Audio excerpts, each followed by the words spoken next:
نحمده ونصلي على رسوله الكريم اما بعد فاعوذ بالله من الشیطان الرجیم بسم اللہ الرحمن الرحیم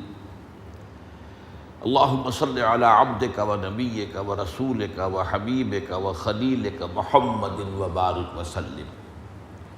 وسلم وبارك على جميع الانبياء والمرسلين وعلى ملائكتك المقربين وعلى عبادك الصالحين وعلينا معهم يا ارحم الراحمين آمین۔ حدیث جبرائیل کے بعد ترتیب کے اعتبار سے اب ہمیں جو اربعین نبوی کی تیسری حدیث ہے اس پر گفتگو کرنا تھی، لیکن میں نے اس مجموعے میں جس حدیث کا اضافہ کیا ہے آج پہلے میں اس کا مطالعہ آپ کو کرا رہا ہوں، اس لیے کہ دین کی حکمت،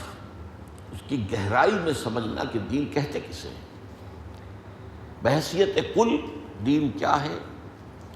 اور اس کے اگر اجزاء ہیں اور کچھ مراحل اور مراتب ہیں اور منازل ہیں تو وہ کیا ہے۔ اس پر جس قدر اہم حدیث جبرائیل ہے، میرے نزدیک بعض اعتبارات سے اس سے بھی کہیں زیادہ اہم یہ حدیث ہے جس کا کہ آج ہم مطالعہ شروع کر رہے ہیں۔ اس حدیث کی جو ایک مشابہت ہے حدیث جبرائیل سے، وہ اس کے کنٹینٹس کے علاوہ اس کے اسلوب سے بھی ہے۔ جیسے کہ ہم نے دیکھا کہ حدیث جبرائیل میں حضور صلی اللہ علیہ وسلم کی محفل کا ایک واقعہ ایسے بیان ہوا، ایسی تفصیلات کے ساتھ کہ گویا کہ ہماری نگاہوں کے سامنے وہ نقشہ آ گیا اور تھوڑی دیر کے لیے ہمیں یہ لذت جو ہے محسوس ہوئی کہ ہم خود بھی اسی ماحول کا اور اسی گویا کہ مجلس کا جز بن گئے۔ اس سے بھی کہیں زیادہ کیفیت اس حدیث کے اندر ہے، اس کے بیان کے انداز میں اور اس کا پس منظر بیان کرنے میں، اس کا واقعاتی انداز میں۔ چنانچہ میں اب اس کا ترجمہ اس وقت ہم سب سے پہلے کر رہے ہیں تاکہ ایک نشست میں ترجمہ مکمل ہو جائے اور صرف چند اشارات، باقی اس کے دو مضامین پر تفصیلی گفتگو انشاءاللہ آئندہ جمعے میں ہوگی۔ عن معاذ بن جبل رضی اللہ تعالی عنہ، اس حدیث کے راوی حضرت معاذ بن جبل ہیں رضی اللہ تعالی عنہ، جو ایک انصاری صحابی ہے اور صحابہ کرام میں ان کا ایک بہت اونچا مقام اس اعتبار سے ہے کہ حضور صلی اللہ علیہ وسلم نے اپنے بعض صحابہ کے لیے جو صیغے استعمال کیے مدح کے، جس میں افعل التفضیل کا صیغہ آیا ہے، ارحم امتی بے امتی ابو بکر، میری امت پر سب سے زیادہ رحیم اور شفیق میری امت میں سے ابو بکر ہے، واشدہم فی امر اللہ عمر، اللہ کے معاملات میں سب سے زیادہ شدید اور سخت میری امت میں سے عمر ہے رضی اللہ تعالی عنہ، وَأَحْيَاهُمْ عثمان، اور سب سے زیادہ باحیا انسان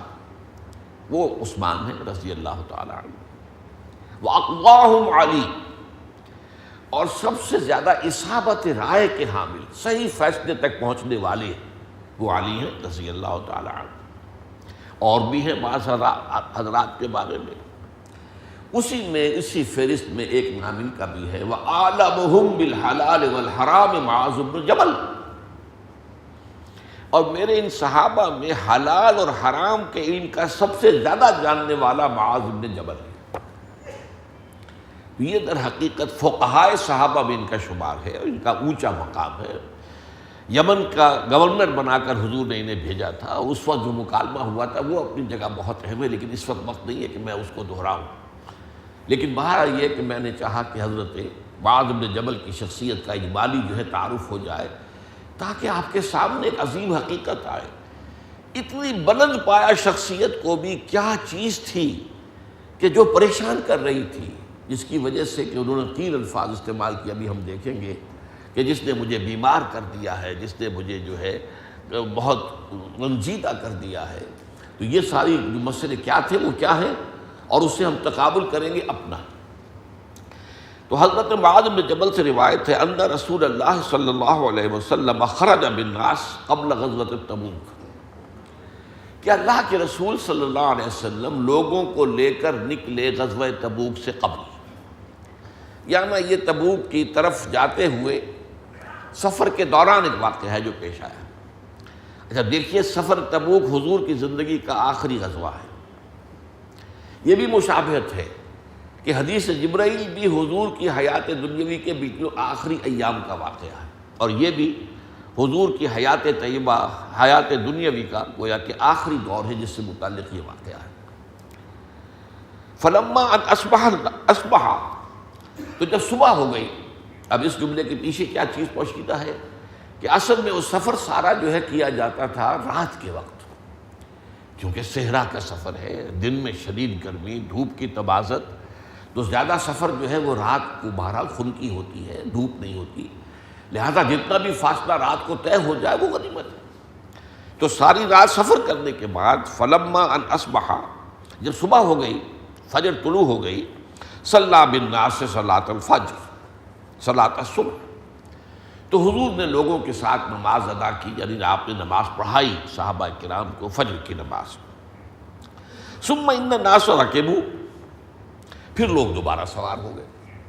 اس کی وجہ کیا تھی کہ ابھی جب کہ دھوپ جو ہے سورج کے نکلنے اور دھوپ کے تیز ہونے سے پہلے پہلے اس تھوڑی سی ابھی ٹھنڈ جو ہے اس میں جتنا سفر قطع ہو جائے وہ غنیمت ہے۔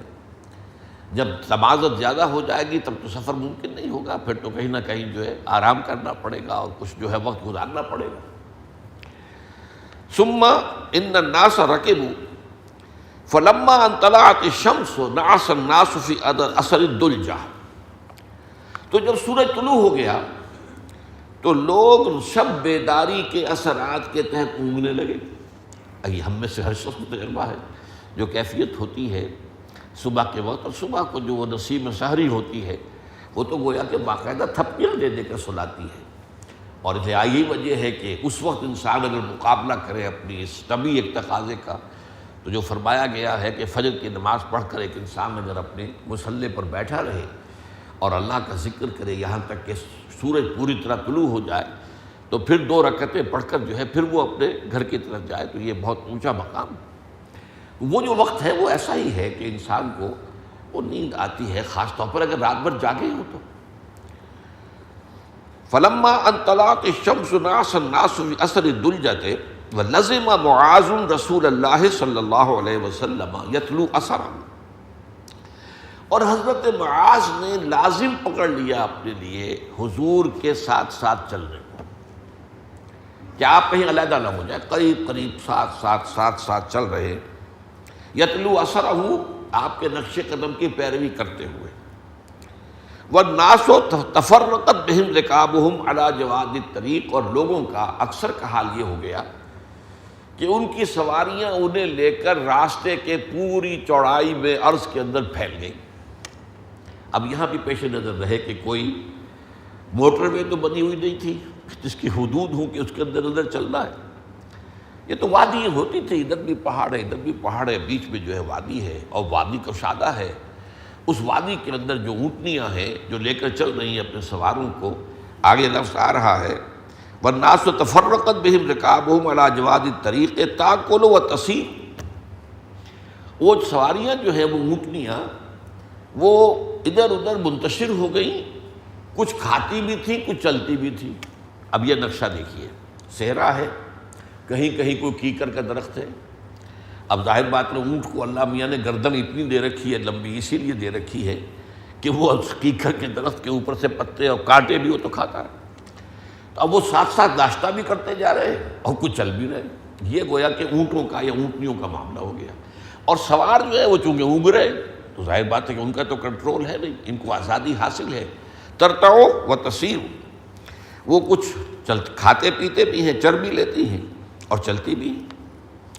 فبینما معاذ علی ارسل رسول اللہ صلی اللہ علیہ وسلم، تو اسی کیفیت میں کہ حضرت معاذ اللہ تعالیٰ کے رسول صلی اللہ علیہ وسلم کے نقش قدم کی پیروی کر رہے تھے، ساتھ ساتھ چل رہے تھے، اپنی اونٹنی کو آپ کی اونٹنی کے قریب رکھ رہے تھے۔ وَنَاقَتُهُ تَأْكُلُ بَرْدَةً وَتَسِيرُ أُخْرَىٰ،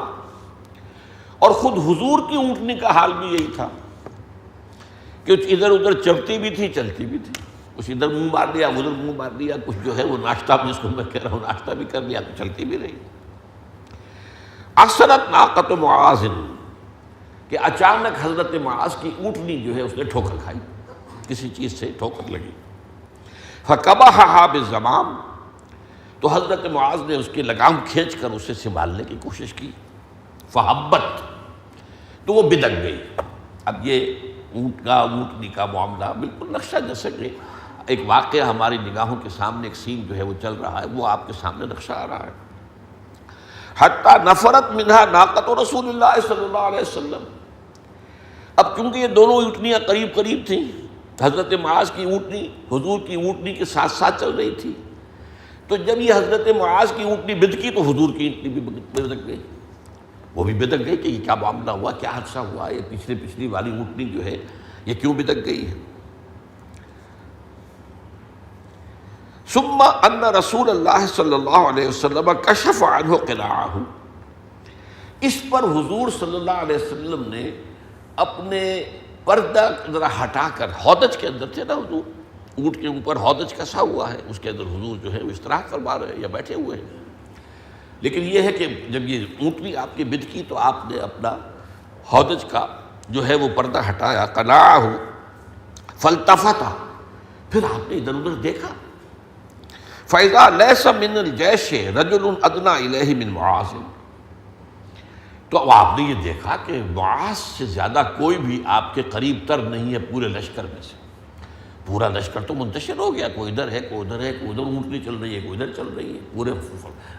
جو جواد طریق پورے راستے کی وسعت کے اوپر پھیلے ہوئے، تو آپ نے دیکھا کہ معاذ قریب ہے، فقال یا معاذ، تو حضور نے ارشاد فرمایا، بلایا، اے معاذ، قال لبیک یا نبی اللہ، حاضر ہوں میں، اے اللہ کے رسول، اے اللہ کے نبی، میں حاضر ہوں۔ قال ادن دونک،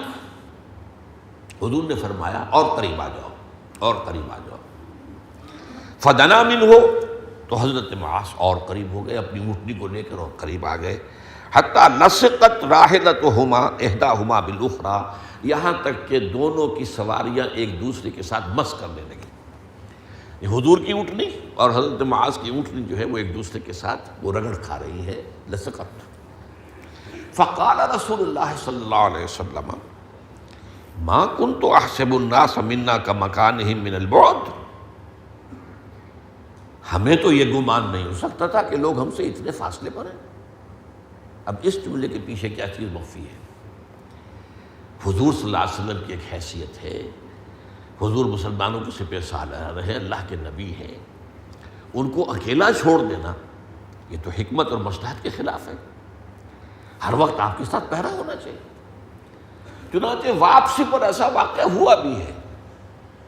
جب تبوک سے واپس آ رہے تھے تو ایک روز یہ عین دوپہر کے وقت واقعہ ہو گیا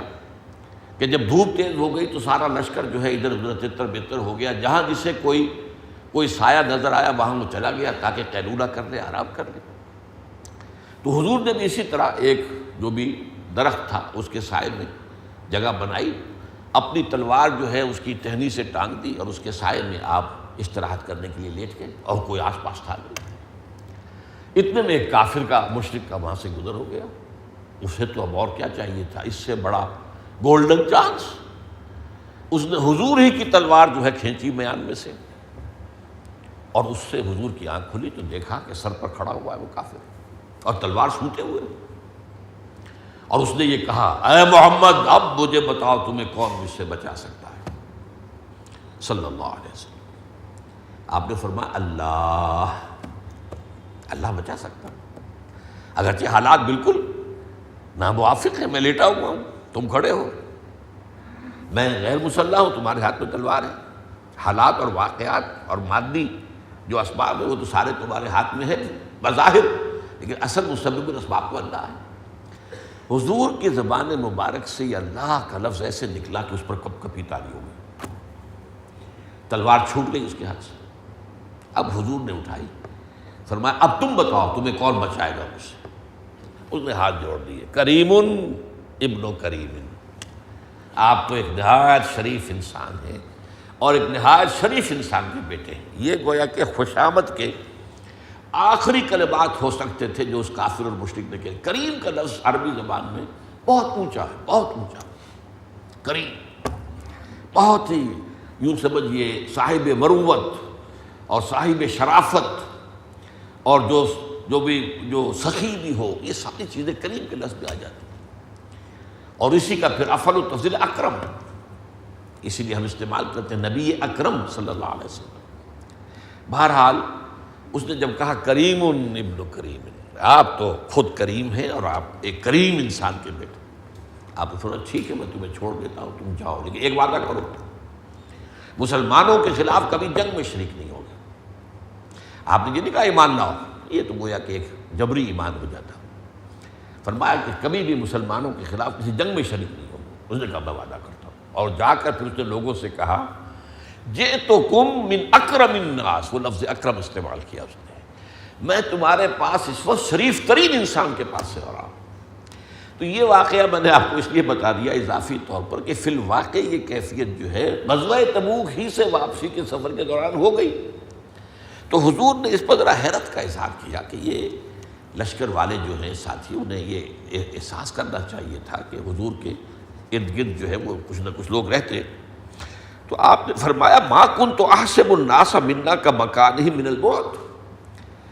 میں تو نہیں گمان کر سکتا تھا کہ لوگ ہم سے اتنے فاصلے پر ہوں گے۔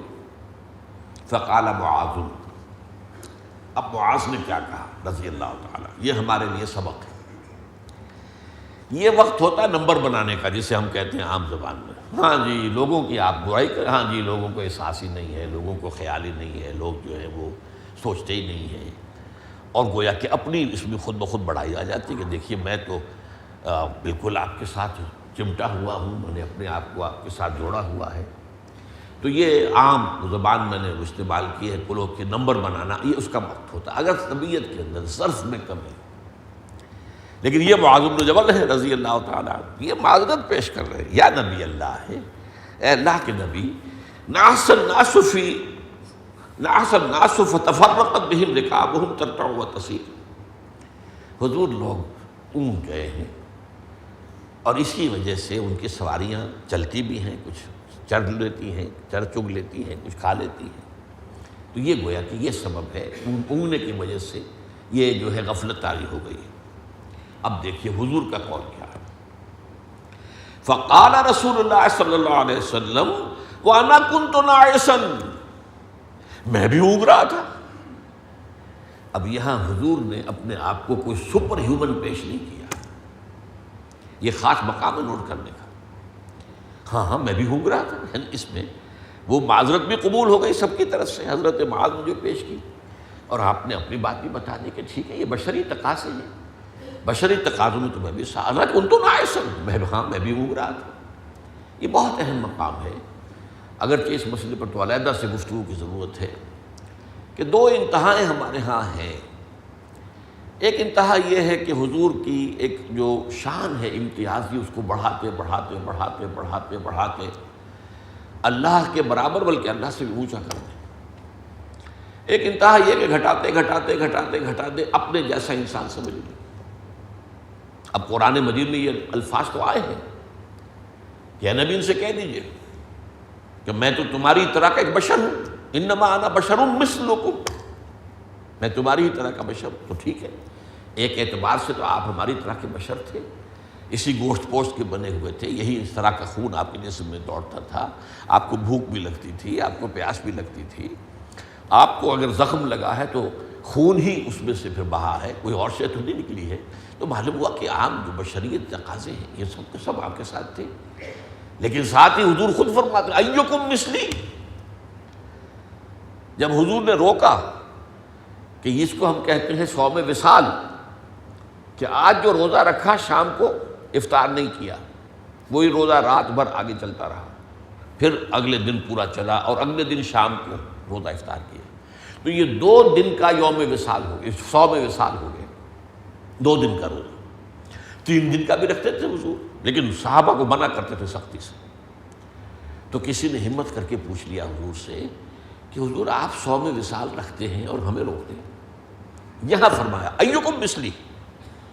تم میں سے کون ہے مجھ جیسا؟ انا ابیت عند ربی هو یطعمنی ویسقین، میں تو اپنی رات گزارتا ہوں اپنے رب کے پاس، وہ مجھے کھلاتا بھی ہے پلاتا بھی ہے۔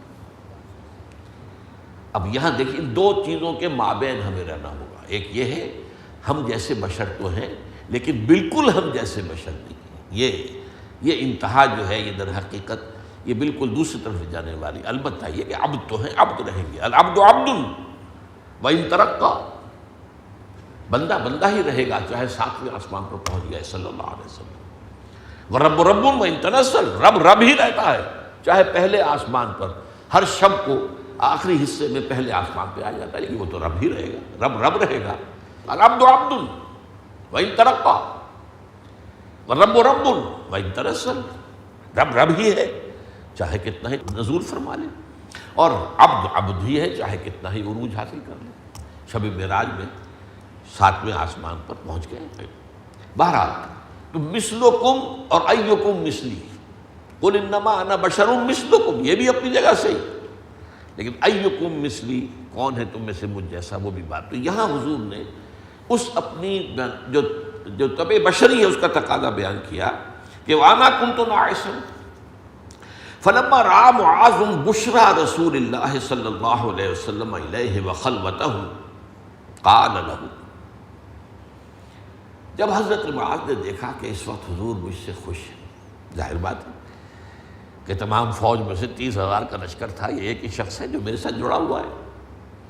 تو ایک بات ہے بشاشت پیدا ہوئی، اور ایک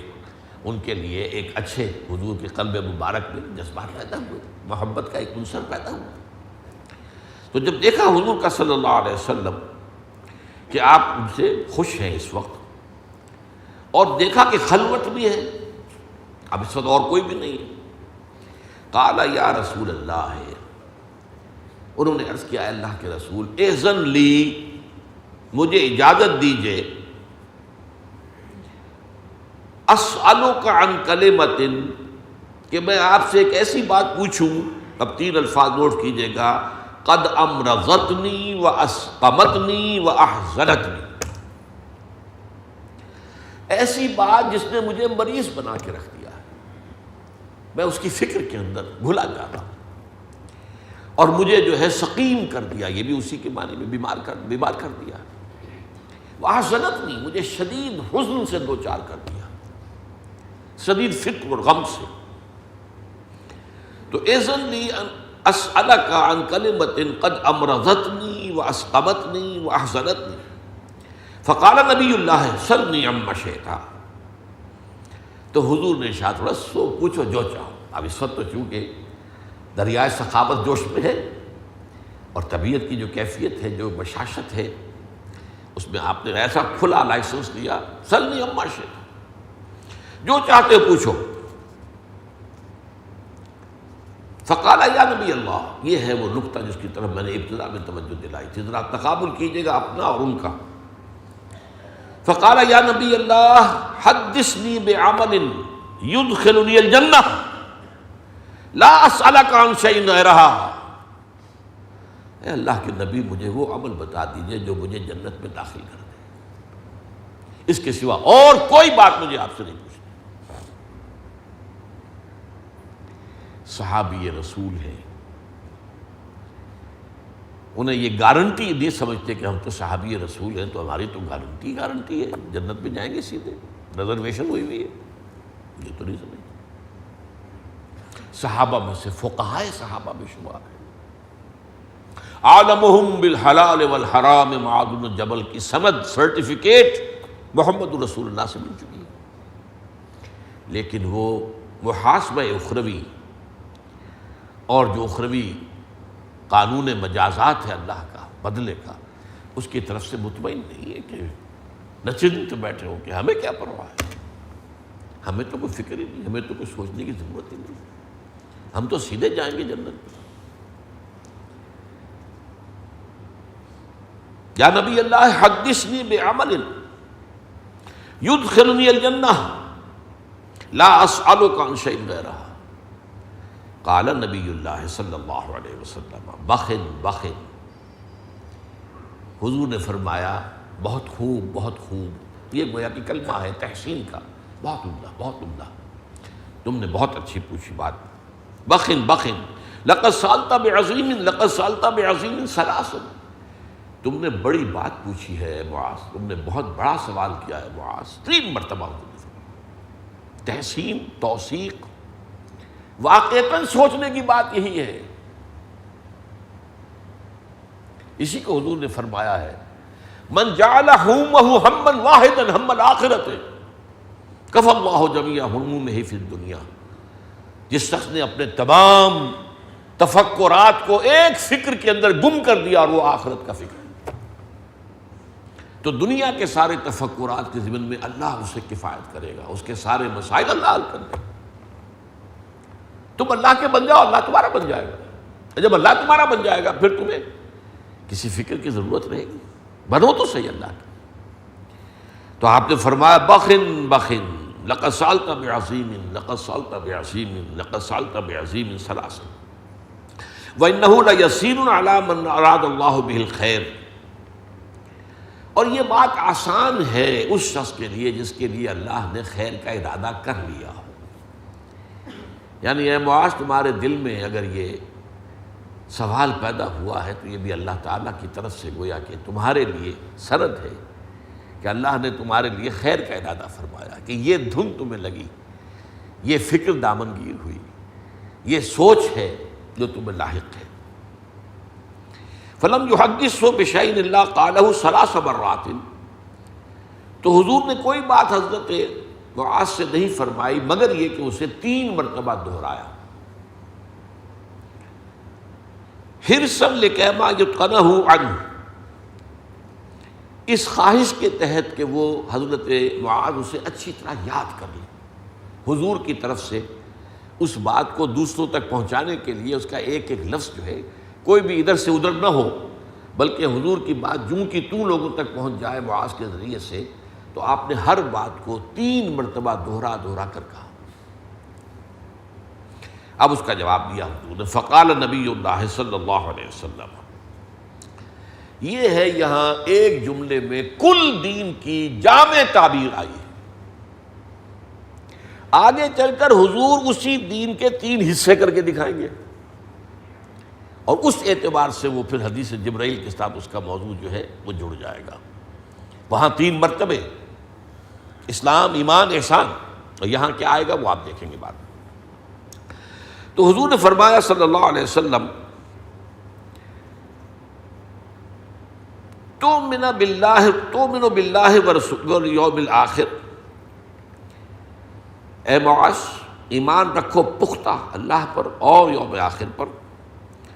وتقیم الصلاۃ وتعبد اللہ وحدہ، نماز قائم کرو اور تم اللہ کی بندگی اور پرستش کرو، اکیلے اللہ کی، اس کے ساتھ کسی کو شریک نہ ٹھہراتے ہوئے، حتی تموت وانت علی ذالک، یہاں تک کہ تم اسی کیفیت میں ہو اور تمہیں موت آ جائے، تو گویا کہ تم جنت میں داخل ہو جاؤ۔ اب یہاں دیکھیے، سب سے پہلی بات تؤمن کہا، ایمان نہیں، اسلام نہیں کہا۔ اسلام تو نقطۂ آغاز ہے، اصل سے تو ایمان ہے، یہاں پر لفظ اسلام نہیں آیا، ایمان۔ تؤمن باللہ والیوم الآخر، اللہ پر اور یوم آخر پر ایمان پختہ ہونا چاہیے، وتقیم الصلاۃ، اور اللہ پر ایمان کو تازہ رکھنے کے لیے نماز کو قائم کرنا ہے، وتعبد اللہ وحدہ لا شریک، اب یہاں لفظ عبادت آیا اور شرک آیا۔ اب عبادت کا مفہوم بھی صرف نماز روزہ نہیں ہے، اس پر تفصیلی گفتگویں ہوتی رہی ہیں ہماری۔ عبد، غلام، اللہ کی غلامی، کامل اطاعت، ہمہ وقت اطاعت، ہمہ جہت اطاعت، یہ جو اطاعت ہے، اور محبت دنیا کی ہر شے سے بڑھ کر اللہ سے محبت، والذین آمنوا اشد حبا للہ، یہ 2 چیزیں جب جمع ہوں گی، بندگی اطاعت اور محبت پرستش، وما خلقت الجن والانس الا لیعبدون، میں نے نہیں پیدا کیا انسانوں جنوں کو مگر اس لیے کہ میری عبادت کریں، میری بندگی کریں۔ اس سے مراد نماز اور روزہ نہیں ہے صرف، یہ بھی عبادات ہیں، یہ بھی اللہ کی اطاعت میں آ جائیں گے، نماز پڑھو، روزہ رکھو، لیکن ہمہ تن، ہمہ وقت، ہمہ جہت اطاعت اللہ تعالیٰ کی شدید محبت کے جذبے سے سرشار ہو کر، یہ ہے عبادت۔ تو فرمایا تعبد اللہ وحدہ لا شریک لہ، تنہا اسی کی بندگی اور پرستش، جس کے ساتھ کوئی شریک نہیں۔ شرک سے بچ جانا۔ اب شرک بھی صرف یہی نہیں ہے کہ بت پرستی چھوڑ دی تو شرک ختم ہو گیا، نفس پرستی کر رہے ہو یہ سب سے بڑا شرک ہے۔ افرأیت من اتخذ الہہ ہواہ، اے نبی آپ نے دیکھا، غور کیا ان لوگوں کے حال پر جنہوں نے اپنی خواہش نفس کو اپنا معبود بنا رکھا ہے۔ تو خواہش نفس بھی تو معبود ہو جاتا ہے۔ اگرچہ نفس کی نماز تو آپ نے کبھی نہیں پڑھی، لیکن نفس کی اطاعت تو کرتے ہیں نا بسر و چشم، جو حکم آ جائے اندر سے۔ یہ دیکھیں بغیر کہ حلال ہے یا حرام ہے، جائز ہے ناجائز ہے، یہ تقاضا جو نفس کا ہے یہ شریعت کی روح سے جائز ہے یا نہیں، آپ اس کی پیروی کرتے ہیں تو وہ آپ کا معبود ہے۔ مال کی محبت میں اس درجے سرشار ہو جانا کہ حلال اور حرام کی تمیز ختم ہو جائے، حضور نے اسے قرار دیا ہے تعس عبد الدینار و عبد الدرہم، ہلاک ہو جائے یا ہلاک ہو گیا درہم و دینار کا بندہ۔ یہ عبد کا لفظ وہاں آیا، کہنے کہ تم اللہ کے عبد بنے پھرتے ہو، تم تو مال کے بندے ہو۔ ہندو جو ہے وہ لکشمی دیوی کی پوجا کرتا ہے کہ مال دے دے گی، تم سیدھے مال کے پجاری ہو۔ لکشمی دیوی کو بیچ میں سے ہٹایا ہے تم نے صرف، باقی تمہارے اور اس کے درمیان کوئی فرق نہیں۔ اس کا بھی اصل معبود جو حقیقی مال ہے وہ تو لکشمی دیوی تو بیچ میں ویسے ہی واسطہ بن گئی ہے، تمہارا بھی معبود حقیقی تو مال۔ تعس عبد الدینار و عبد الدرہم، عبد درہم و دینار کا بندہ۔ تو اب یہ اس پر میری جو ہے 6 گھنٹے کی تقریریں ہیں۔ کسی اچھے زمانے میں میری اللہ تعالیٰ نے مجھے وہ ہمت دی تھی۔ حقیقت و اقسام شرک کو شخص سمجھنا چاہے، شرک کہتے کسے ہیں؟ شرک ٹھیک ہے، شرک عقیدے کا بھی ہے، شرک عمل کا بھی ہے، شرک انفرادی بھی ہے، شرک اجتماعی بھی ہے۔ آج کا سب سے بڑا شرک اجتماعی، ہیومن ساورنٹی، اس سے بڑا شرک کیا ہوگا؟ الملک تو صرف اللہ ہے، لہ الملک، تم خود خدا بن کر بیٹھ گئے۔ ساورنٹی، سروری زیبا فقط اس ذات میں ہم تاکو ہے، حکمراں ہے ایک وہی باقی بتانے آسری۔ مادہ پرستی سب سے بڑا شرک۔ تمہارا توکل جو ہے اسباب و وسائل پر ہے، اللہ کی ذات پر تو نہیں ہے۔ اللہ تتخذوا من دونی وکیلا، میرے سوا کسی اور کو اپنا کارساز نہ سمجھ بیٹھنا۔ تو شرک کہاں کہاں تک جاتا ہے، کہاں کہاں تک جاتا ہے۔ فرمایا من صلی یرائی فقد اشرک ومن صام یرائی فقد اشرک ومن تصدق یرائی فقد اشرک۔ جس نے دکھاوے کے لیے نماز پڑھی وہ شرک کر چکا، جس نے دکھاوے کے لیے روزہ رکھا وہ شرک کر چکا، جس نے دکھاوے کے لیے صدقہ دیا وہ شرک کر چکا، نو ڈاؤٹ اباؤٹ اٹ۔ عربی زبان میں فعل ماضی پر قد آ جائے تو یہ انگریزی میں جس کو آپ کہتے ہیں پریزنٹ پرفیکٹ ٹینس، کر چکا ہے، میں یہ کام کر چکا ہوں۔ اب کوئی شک ہے؟ میں یہ کام کرنا چاہتا ہوں تو شک ہے کر سکو گے یا نہیں کر سکو گے، ہوگا کہ نہیں ہو۔ میں یہ کام کر چکا ہوں تو اب کوئی شک ہے؟ تو قد آئے گا ماضی پر تو یہ معنی پیدا ہوگی، من صلی یرائی فقط اشرکا ومن صام یرائی فقط اشرکا ومن تصدق یرائی فقط اشرکا، 3 دفعہ۔ اور اتنی باریک بینی میں بتایا گیا ہے، اگر تم نماز پڑھ رہے ہو اور تم دیکھو کہ کوئی شخص تمہیں دیکھ رہا ہے تو تم سجدہ طویل کر دو تو تم نے شرک کیا ہے۔ عام حالات میں تمہارا سجدہ 3 سیکنڈ کا ہو رہا تھا، یہ 5 کا کیسے ہو گیا؟ یہ 2 سیکنڈ کس کے لیے سجدہ کیا تھا؟ اس ایک سجدے کے 2 مسجود ہو گئے، اللہ کو بھی سجدہ کیا، اس کو بھی جس کو دکھا رہا۔ تو شرک کی ان تمام کیفیتوں سے بچنا، بندگی کے تمام تقاضوں کو پورا کرنا، یہ تو ہے ایک جملے میں نجات کا نسخہ۔ تؤمن باللہ والیوم الآخر وتقیم الصلاۃ وتعبد اللہ وحدہ لا تشرک بہ شیئا حتی تموت وانت علی ذلک۔ اسی پر اگر قائم رہو، اسی پر برقرار رہو، یہی کیفیت تمہاری جاری اور ساری رہے یہاں تک کہ موت آ جائے۔ کہیں ایسا نہ ہو کہ درمیان میں کسی وقت شیطان اڑنگا لگا دے یا نفس دوبارہ جو ہے کوئی اور ایسا اڑنگا لگائے کہ ادھو میں گر جاؤ، یہ ہو جائے گا۔ یہ چوتھے نمبر پر جو حدیث آئے گی جو 40 نووی کی ہے، اس میں اصل مضمون یہ آئے گا انشاءاللہ تعالیٰ۔ ایک شخص ساری عمر اچھے کام کرتا رہتا ہے، اچانک موت کے قریب آ کر ایسا پلٹا کھاتا ہے کہ سب کیا کرایا غارت، سب، اور ایک شخص ساری عمر برے کام کرتا رہا لیکن کچھ آخری وقت میں ایسا ہوا کہ اللہ نے توبہ کی توفیق دی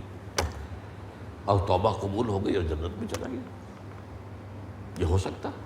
اس لیے یہاں فرمایا وَتَمُوتَ وَأَنْتَ عَلَىٰ ذَلِكَ حَتَّىٰ تَمُوتَ وَأَنْتَ عَلَىٰ ذَلِكَ۔ اسی کیفیت میں اگر موت آ جائے تو ٹھیک ہے، پھر وہ جنت میں تم سیدھے جاؤ گے۔ اب اس کے بعد دیکھیے، فقال یا نبی اللہ اعد لی فاعادها له 3 مرات۔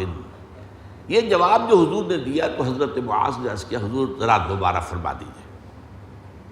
یاد کرنے کے لیے۔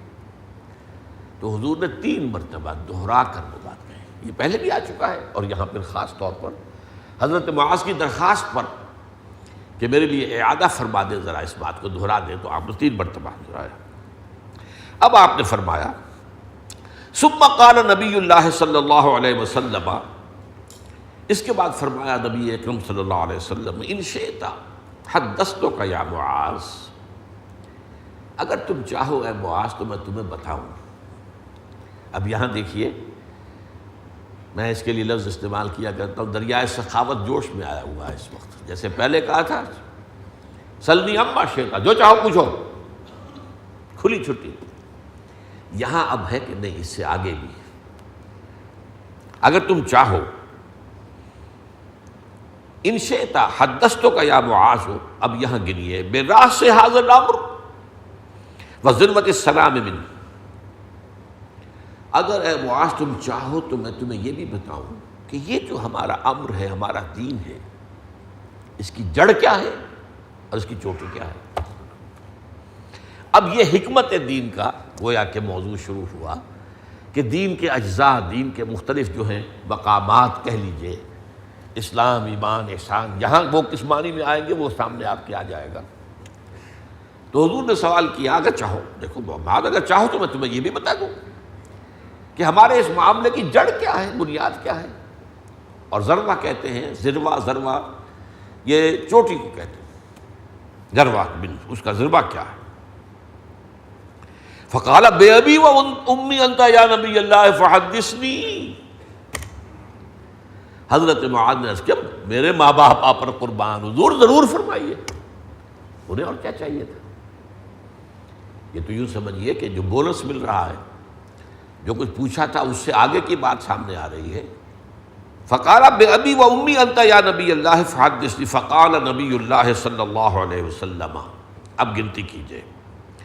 اب فرمایا اللہ کے رسول صلی اللہ علیہ وسلم نے ان راس ھذا الامر ان تشهد ان لا الہ الا اللہ وحدہ لا شریک لہ وان محمد عبدہ ورسولہ۔ اب یہاں لفظ ایمان نہیں آیا ہے، شہادت آیا ہے، وہ جو اسلام کی جڑ ہے۔ اسلام کیا ہے؟ شہادت اللہ الہ الا اللہ وان محمد رسول اللہ و اقام الصلاۃ و ایتاء الزکوٰۃ، یہاں پر وہ شہادت کا لفظ آیا، پہلے جو ہم نے دیکھا وہاں ایمان کا لفظ آیا۔ اس فرق کو نوٹ کرتے جائیے، ان تشہد ان لا الہ الا اللہ وحدہ لا شریک لہ وان محمد عبدہ ورسولہ، یہ تو ہے جڑ۔ وان قوام ھذا الامر، اور اس دین کو قائم رکھنے والی شے، قوام کے 2 ترجمے کیے گئے، قائم رکھنے والی شے، جیسے ستون ہوتے ہیں ان پر چھت قائم ہے، اور قوام اسے بھی کہتے ہیں شیرازہ بندی کرنے والی کوئی شے، مختلف اجزاء کو جوڑنے والی شے۔ وَأَنَّ قَوَامَ هَذَا الْأَمْرِ إِقَامُ الصَّلَاةِ وَإِيتَاءُ الزَّكَاةِ، اس کا قوام جو ہے، اس کے ستون جو ہے، اس کی شیرازہ بندی، وہ اقامت صلاۃ اور ایتاء زکوٰۃ سے ہے۔ وَأَنَّ ذَرْوَةَ السَّنَامِ مِنْهُ الْجِهَادُ فِي سَبِيلِ اللَّهِ، اور اس کی چوٹی جہاد فی سبیل اللہ ہے۔ اب یہ 3 حصوں کے اندر آ گیا، ایک درخت کی مثال، الم تر کیف ضرب اللہ مثلا کلمۃ طیبۃ کشجرۃ طیبۃ اصلها ثابت وفرعها فی السماء، سورہ ابراہیم کی آیت ہے۔ اللہ نے ایک کلمہ طیبہ کی مثال بیان کی ہے جس کی جڑ زمین کے اندر مضبوطی سے قائم ہوتی ہے اور اس کی شاخیں آسمان سے بات کر رہی ہیں۔ یہ دین کا معاملہ یہاں حضور ایک درخت کی شکل میں بیان کر رہے ہیں۔ اس کی جڑ کیا ہے؟ شہادت اللہ الہ الا اللہ وان محمد رسول اللہ صلی اللہ علیہ وسلم۔ اس کا تنا جس پر درخت کھڑا ہوا ہے، وَإِقَامُ الصَّلَاةِ وَإِيتَاءُ الزَّكَاةِ، اور ذروۂ سنام، سنام کہتے ہیں اونٹ کے کوہان کو۔ اب کوہان اونچی جگہ ہوتی ہے اونٹ کے جسم میں، اور اس کی بھی چوٹی، ذروہ چوٹی، پہلے صرف ذروہ کا لفظ آیا تھا، اب یہاں ذروۃ السنام میں بھی دو، اس کے کوہان کی چوٹی وہ کیا ہے؟ الجہاد فی سبیل اللہ، وہ ہے اللہ کی راہ میں جہاد کرنا۔ اب اس جہاد کے ضمن میں ایک خاص بات جو سامنے آ رہی ہے اس حدیث میں، جو مشکلات القرآن اور مشکلات الحدیث میں سے، قرآن اور حدیث کے بعد مضامین جو مشکل ہیں، جن کا افہام و تفہیم بھی آسان نہیں ہے اور عام لوگوں نے بڑی ٹھوکریں کھائیں، ان میں سے ایک مقام یہ ہے وَأُمِرْتُ أَنْ أُقَاتِلَ النَّاسَ، اور دیکھو مجھے حکم ہوا ہے میں لوگوں کے ساتھ جنگ جاری رکھوں، حتیٰ یقیموا الصلاۃ ویؤتوا الزکاۃ ویشہدوا ان لا الہ الا اللہ وحدہ لا شریک لہ وان محمدا عبدہ ورسولہ۔ میں جنگ جاری رکھوں یہاں تک کہ وہ نماز قائم کریں، زکوٰۃ ادا کریں، اور گواہی دیں کہ اللہ کے سوا کوئی معبود نہیں، لا شریک ہے، اس کے ساتھ کوئی شریک نہیں، اکیلا ہے، وحدہ ہے، اور یہ کہ محمد اللہ کے رسول۔ فَإِذَا فَعَلُوا ذَلِكَ، جب وہ یہ کام کر گزریں گے، شہادت، کلمہ شہادت اور نماز اور زکوٰۃ کا قیام،